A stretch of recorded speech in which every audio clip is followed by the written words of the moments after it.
It's always like your birthday with a package from China, so let's go. Hey guys, welcome back to the channel. It's awesome that you're tuning in. So in this video we are going to take a close look at the Magix Cube mini game box, the new edition. So I'm curious what are the changes out and what is it improved. Because I reviewed it a very long time ago, that was the first edition, and they claiming this is going to be the latest edition. So I just needed to pick it up and just check it out. What are we going to get now? They are saying that this device is more like a multimedia device nowadays, so we can play games, and listen to your music and watch a video. So, but the question remains like, what are the functionalities when it comes to online, or is it just like an offline product? Okay, so the brand itself is basically like video game machine, yeah, okay, or product name, and the model is the M12, or the brand is basically this logo. Like maybe it's better the next time they just basically give you like a real name, the mini HD game box. And comes with one handle, USB line, one HD line, and the construction instructions.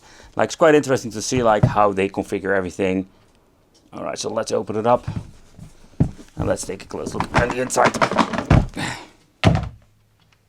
So here do have like the device itself. So far I can see there was nothing new over here.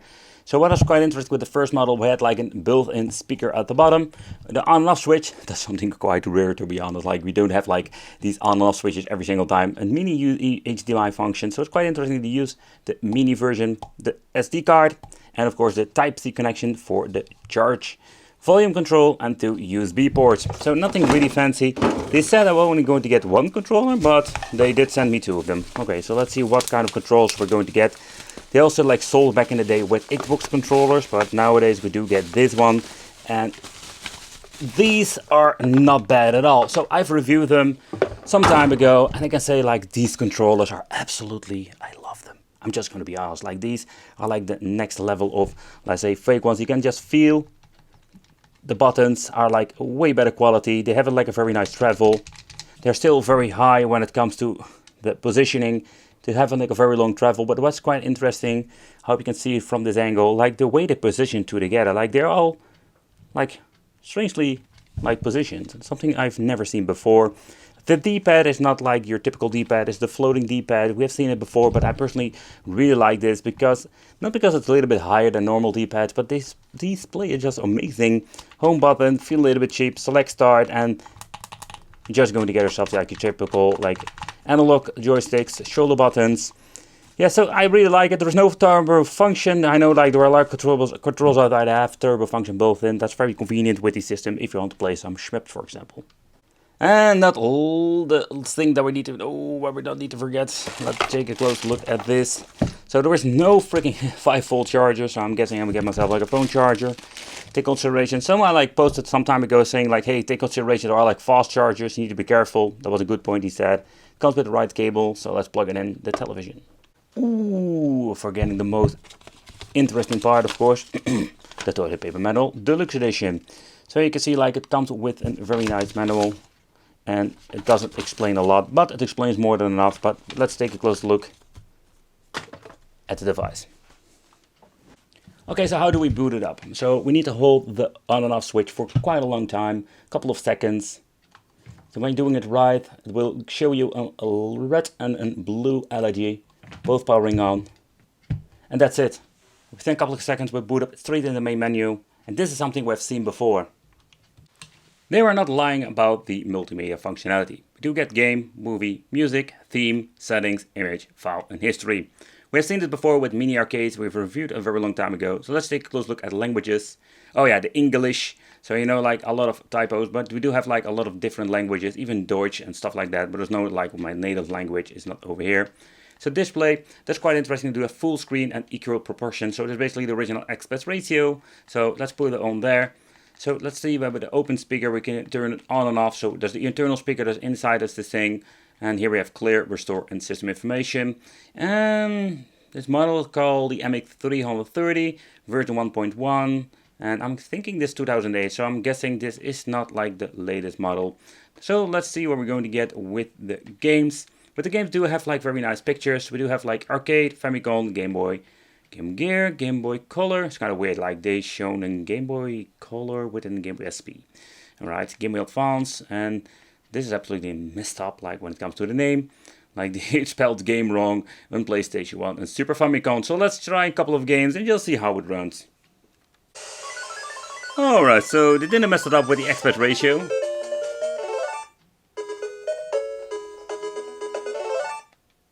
Okay, so let's try this game out.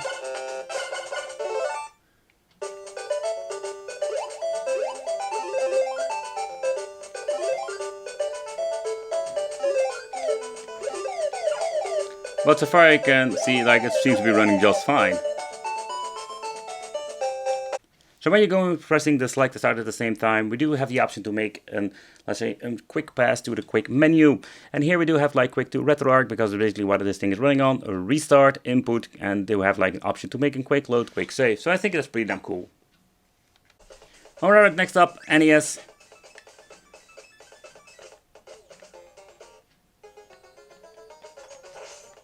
All the sound effects are here. So also the NES part seems to be running just fine.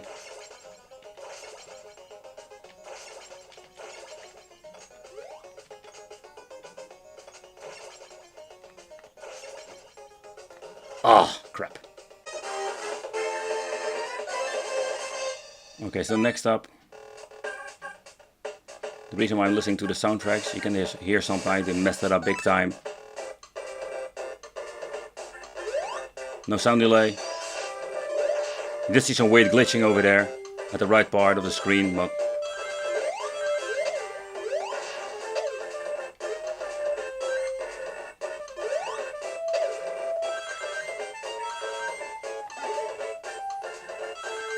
so far so good. Alright.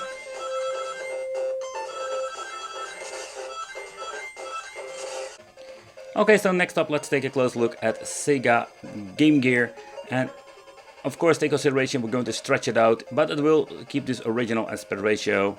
I'm not going to put it even on widescreen to bother because it looks absolutely hideous.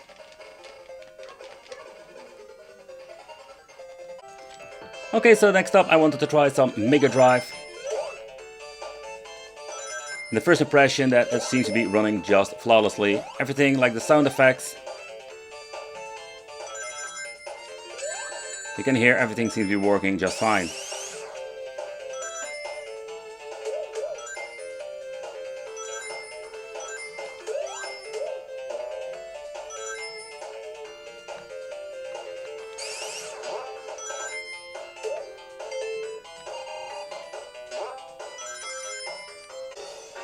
Let's move on to Neo Geo Arcade. And also this seems to be running just fine.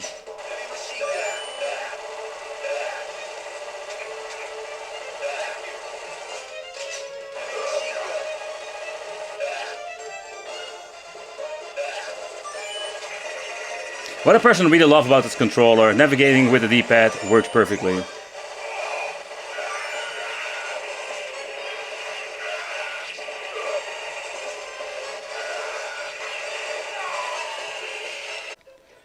Okay, so when it comes to Super Nintendo, they mess it up all the freaking time with this particular game. But what you can see over here, also this part seems to be working fine. And we're guessing because they were using RetroArch with the right emulators, they configured everything like it should be. In combination with the right controller, it plays amazingly.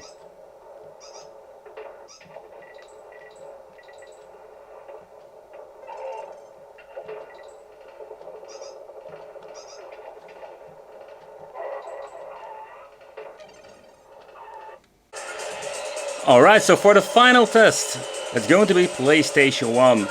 There are a lot of these devices claiming to run it, but let's try it out. So most of the time they will run like some older emulators on the original resolution, but these things are not capable of like upscaling it. You can hear a minor hiccup. I think it's forgivable so far. So we can claim that this thing is absolutely like a tiny emulation beast, because this thing can play up to PlayStation 1 without any hassle. And for people watching my channel over here, like, I've reviewed so many of these game boxes and they are having so many issues, handhelds, game boxes, but it seems to be they finally managed to get it right with some of these devices. Okay guys, so I am excited. I'm excited about doing this teardown, and the reason is because when you're looking at the performance, everything is like great. Like we don't have like a lot of issues. We do have like minor hiccups with PlayStation we have seen before, but I think it's forgivable. So the general quality of this product is absolutely good. Like we have seen so many of these crappy products, and this thing is cool. Like it's tiny. It's absolutely like an emulation beast because it can play all of the games without any hassle. They even like came with good controllers, so no chemical controllers today that we need to sniff. Nope, it's absolutely great. And you can see like if some companies are waking up, they can manage to sell something that is absolutely like, I would say, worth picking up. It's like, it's interesting. And depending on what you want to play, this thing has a lot to offer. So let's see, you can remove this. All right.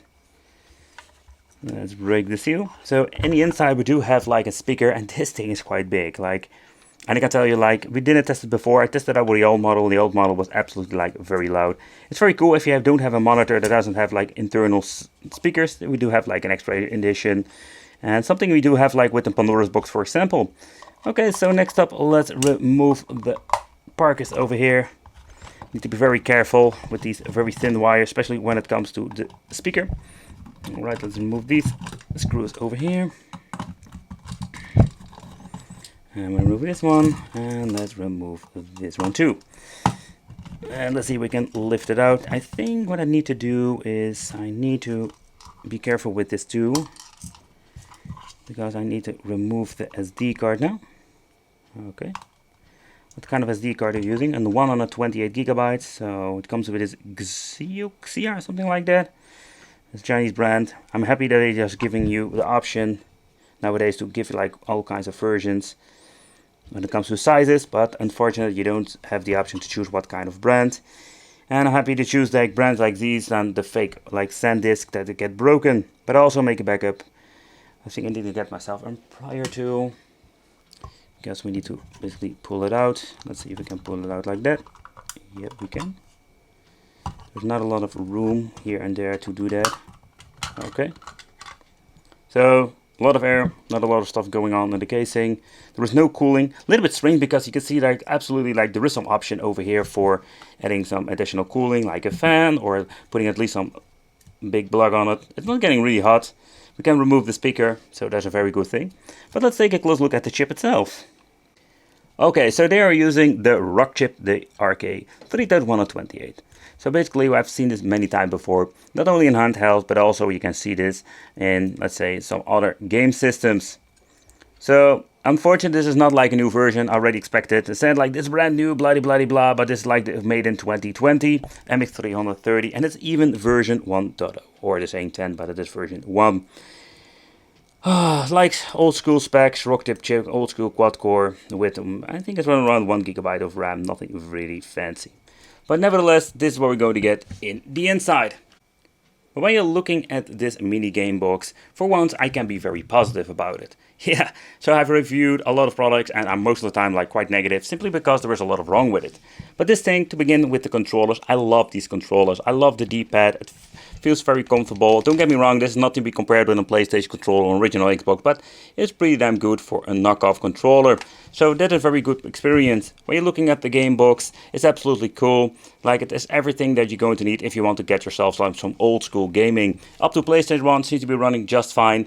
Of course, if you're having a super console, you have more options, but this thing, is for what it is pretty damn cool. But thank you for watching. Consider subscribing, hit that little bell. Hit that little bell. Very important, because you're going to get the message from, not the future, but from the master of YouTube. And I will see you in the next video then.